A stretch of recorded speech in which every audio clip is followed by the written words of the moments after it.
மாடு வளர்க்குற எல்லாருமே வந்து கேட்குற ஒரு கேள்வி என்ன தெரியுமா? அதாவது எங்களோட கன்றுக்குட்டி வந்து அதோட தாய்கிட்ட வந்து நாங்க வந்து பால் வந்து ஊட்டி விடுறோம். அதாவது 500 பாலுக்கிட்ட வந்து நாங்க வந்து ஊட்டி விடுறோம். ஆனாலும், அந்த பால வந்து இந்த கன்றுக்குட்டி வந்து குடிக்குது. அது இல்லாம தண்ணீர் தீவனங்களும் வந்து எடுக்குது. ஆனாலும், இந்த கன்றுக்குட்டி வந்து பார்க்கறதுக்கு கொஞ்சம் கூட நல்லா இல்ல. அதாவது ரொம்ப மெலிஞ்சு போய் தான் இருக்கு. அதாவது எலும்பும் தோலுமா இருக்குது. முடி மண்டி போய் இருக்கு. அது இல்லாம வயிறு ரொம்ப பெருசா இருக்கு அப்படின்னு அதிகமா வந்து சொல்றாங்க. இதுக்கு முக்கியமான ஒரு காரணம் என்ன அப்புட்னா, அதாவது அந்த கன்றுக்குட்டிக்கு வந்து குடல் புழு நீக்க வந்து பண்ணாம இருக்கிறது தான் முக்கியமான ஒரு காரணம். அதாவது கன்றுக்குட்டிகள் வந்து பிறந்த உடனே வந்து அதாவது இயற்கையாகவே வந்து அதோட வயித்துக்குள்ள வந்து புழுக்கள் வந்து வளர வந்து ஆரம்பிச்சுரும்.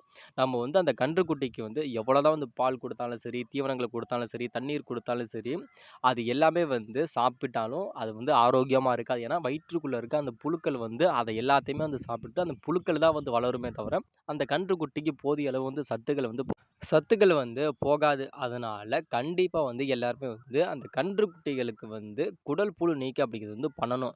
அப்படி பண்ணா மட்டுமே தான் நீங்க குடுக்கறதுக்கு வந்து பலன் கிடைக்கும். அப்படி நீங்க வந்து இந்த குடல் புழு நீக்கம் வந்து பண்ணாம விட்டுட்டீங்க அப்படின்னா, நம்ம குடுக்கறதுக்கு எந்த விதமான பலனுமே இருக்காது.